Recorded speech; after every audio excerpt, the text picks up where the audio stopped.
Alrighty, Lumberjacks, welcome back to another logging from scratch episode. So last time we were playing, we were just starting to kind of cut into this little block here, testing out our piles with our newer processor here. So hopefully, I think by the time you guys are watching this, obviously you guys will be running this thing and having a time with it. It's pretty exciting. I hope you guys are enjoying it as much as I am. I absolutely love processing.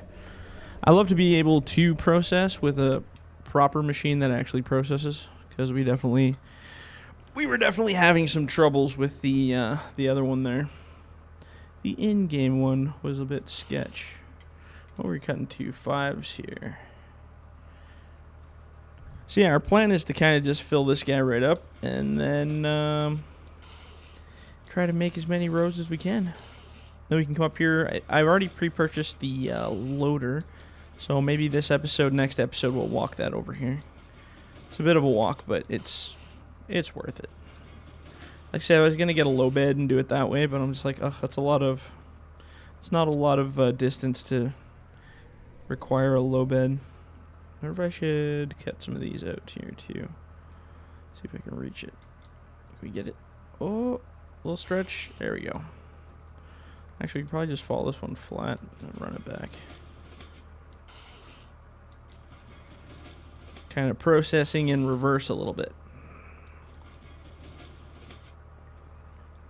Might have to turn to get that one. That one's a little further. I might be able to get her. Let's see. Full stretch. Oh, not quite. Okay, I wouldn't want to grab it at that distance anyway. It'd probably be messy. Probably be very messy. Here, now I should be able to get it.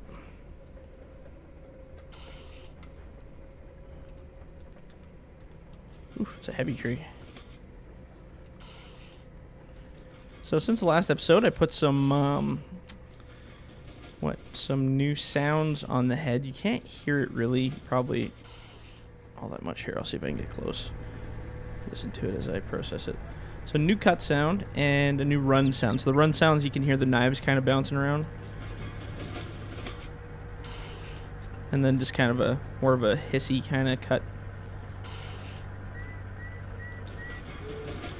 Just kind of making a big row here like we did in the last one.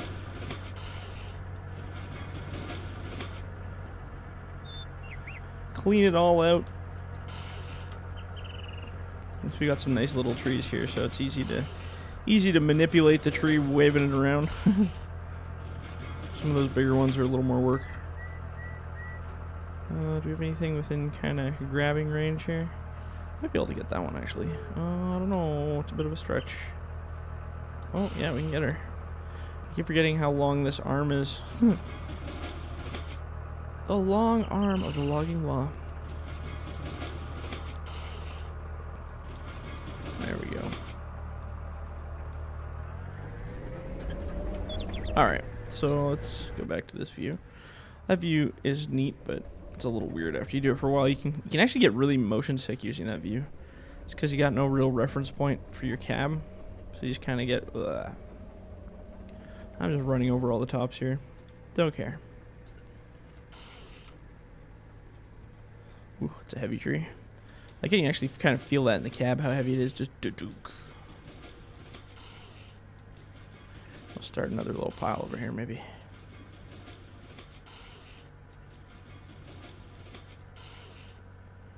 And we'll put the tops right here. I should probably get off of this pile if I can. Now we've probably gone and shot them all over the place behind us. Yep, it's kind of as I predicted. Just throw it all in there. And like I said, I could also do like pulp loads where we just have like crap wood that we send in. We can just call those pulp. They probably won't be worth like anything at all, but hey, whatever.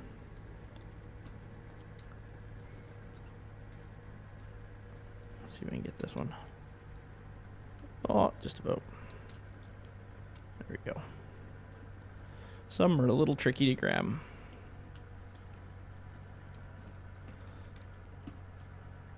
Whatever. That's kind of where I wanted it. Good enough.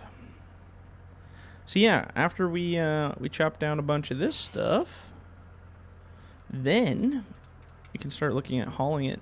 I'm actually just going to process right overhead here. Oop. Gotta be careful you don't get the back end of your tree hung up. Oops. Crap. Or that'll happen. So what's happening is if you get the back end where it's hitting another tree like that, then it'll cause it to glitch out. Unfortunately, these trees are rock solid. Unlike real life, that they have a little bit of bend in them. So in this game, if you're running the trees through at that kind of level, it makes a heck of a mess. So you gotta be careful. Now, little trees don't really matter because they don't have a lot of tail on them, so you can't really get them stuck or anything. But when you get a big tree like this guy, then yeah. Gotta be a little more careful, or process it in place. That's another way to do it. If you're always processing in place, then you're not trying to bend the tree, manipulate it, move it around. We're also going to have, next episode, the new log trailer to take a peek at. That should be pretty exciting. So the version you guys are going to see isn't the completed version because there's some new stuff that we had to do to it because we learned a thing or two while we were making that. So we had to go back and revise some stuff. But you guys will see the first version of it, which, I mean, it's not going to look a huge amount different compared to the released version. Just kind of some little details. In the old game, you used to be able to 3D put on your own lights and stuff like that. With the things called coronas that allowed you to decide what light fixtures to put on. But you could actually see them live in the editor when you were doing it. Now, in the new one, everything's dynamically loaded, kind of like tires are. So, like, if you go into the editor and look at this machine that I'm working on right now, it won't have any tracks. There's no tracks on it because they actually get dynamically loaded into the game, meaning that they load only when you start the game. They're not included on the model, so it's kind of cool. But we didn't know that when we made the log trailer, so we made the log trailer, and then all of a sudden the lights that we were using wouldn't work, and I'm like, well, what's going on? It actually went and put lights over top of our lights, which was hilarious because we didn't know it was going to dynamically load in. So now, on all the stuff that we're doing, we have to not put lights on anything, basically. We add our own lights later. No live lights. So we're just going to bury all this wood in here. Oop. Try to go this way a little here. Actually, you can see how low I can get this one to cut. Oops, oh, I still have a stick in there apparently. And it's not super low. So it's kind of nice you can actually drag these smaller trees around without them glitching out, but the bigger ones, ugh, they're a bit crazy, so you gotta be careful.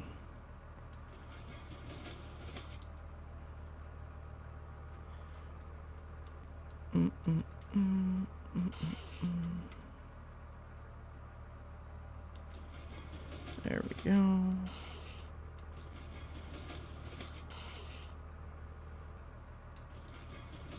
Yeah, I'm actually really happy with this processor. I like it. It's kind of how the way it was supposed to be. It's how Giants should have made it in the first place. Easy peasy.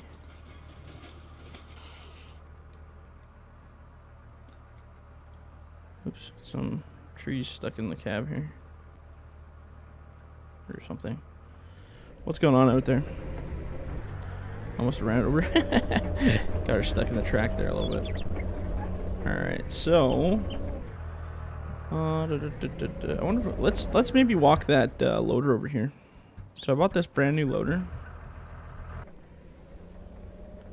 Now we can hook it up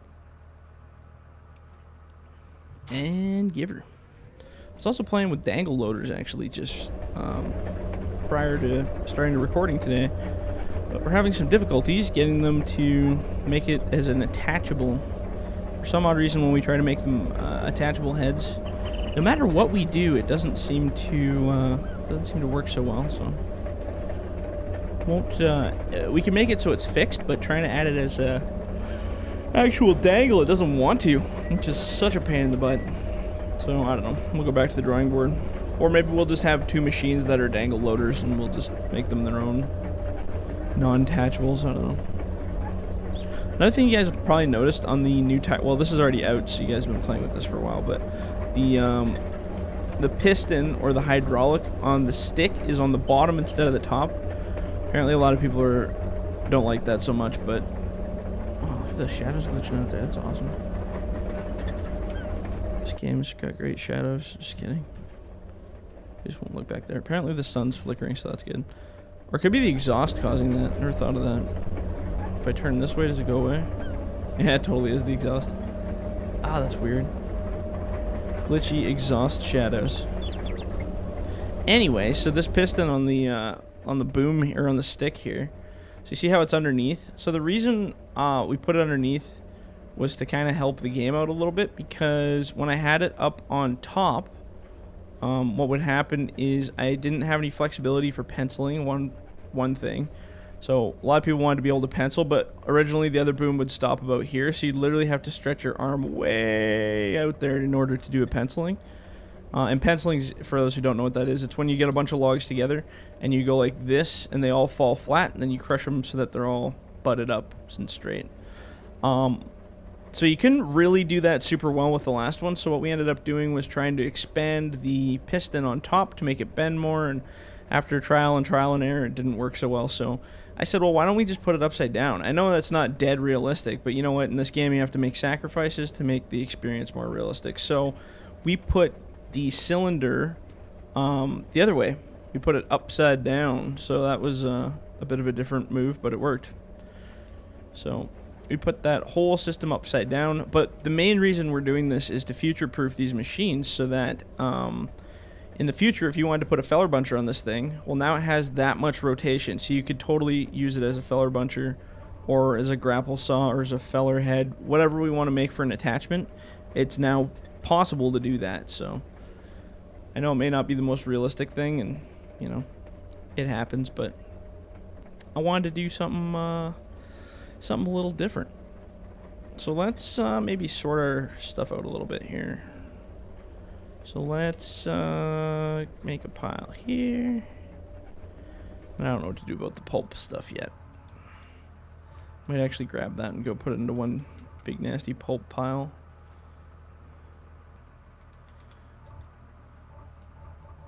Drop that there.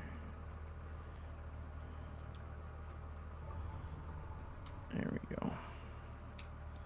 Just kind of put it all together so that when we do come to load, it's not a bunch of piles that we're chasing all over the place. You can just pick from one big pile. Same with this nasty pulp stuff. I kind of want to clean that up a bit too if I can get under it.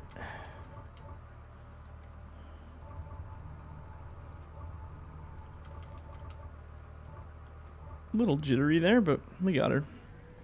I think I'm going to go put this in... Well, actually, let's make a pulp pile on the end here. Somewhere where we don't really have to think about it. Ideally, I want it to be somewhere easy access from the road. Just watching these logs glitch out in my grapple while I move around. Glitchy. Okay. Oops. Man, stumps are a thing of true enemies. Come on, give her. There we go. Stumps are the worst. Stumps are the worst. Okay, so right where that one is, that's where I want to put this pile. See, it's starting to slip out of there. Here, let's see if we can pencil it.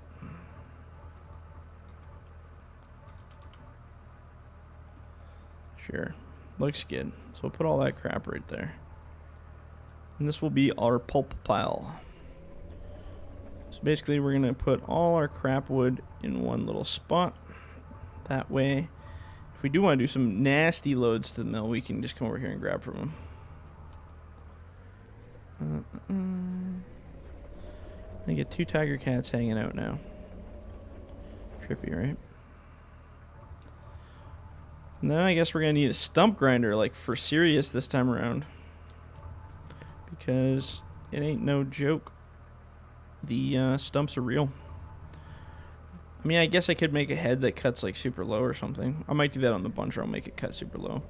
This guy, that processor head, in real life I was watching a bunch of videos of processors that fell, and they leave some pretty nasty stumps behind, so I didn't want to be too unrealistic where you can cut them right to the ground. Although if you force the head down a little bit, I think you can. Like, I got a couple pretty flush stumps. Like that one right there. That one's pretty flush. But they don't always end up like that. Oh, there you go. Grip it. Alright, so let's first give this a bump. Boop. And then I'm hoping we can just go turf this all right into that pile.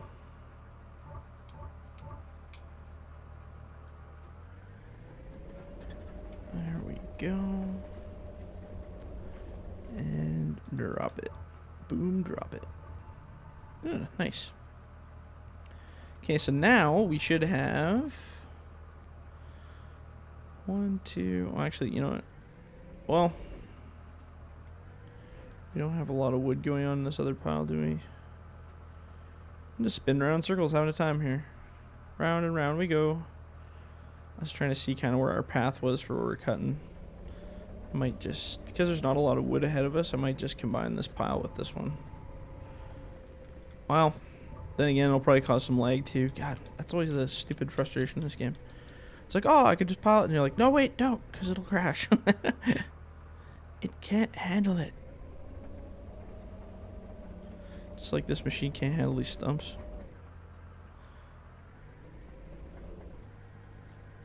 There we go. Oh, maybe not. So I always feel like I have to drive in third person now because I gotta avoid the damn stumps. Like, it'll climb them, and then the problem is it falls between. Maybe I should work on that. See, like it'll climb them, but yeah, like I said, there's only 6, or maybe there's 4 tires inside. I can't remember. What's this one got? 4 tires. So there's a little bit of a gap in the middle there. That's what causes that sloop to fall down. Just doing some testing here. Yeah, it falls between them all. It's kind of annoying. Should keep them up, but it won't. Alright, so in the next video, I think we'll maybe do our first load, because I can probably almost definitely get 3 bunks worth of wood out of this, and we can test out that new trailer, so that'll be exciting. New trailer, next episode. You guys will like it, or maybe you'll hate it. Nah, you'll like it. You'll enjoy it. It'll be good. But yeah, anyway, I'm gonna cut this one. I guess we're a little bit early, but I'm gonna cut this one just because I have some plans for some other stuff we gotta do here. So, if you guys like the video, leave a like, leave a comment. Do not forget to subscribe, and if you're in the bush, don't forget to hug a tree. All right, guys, we will. Wow, we're really hugging that one. All right, we'll catch you on the next one, guys. Bye.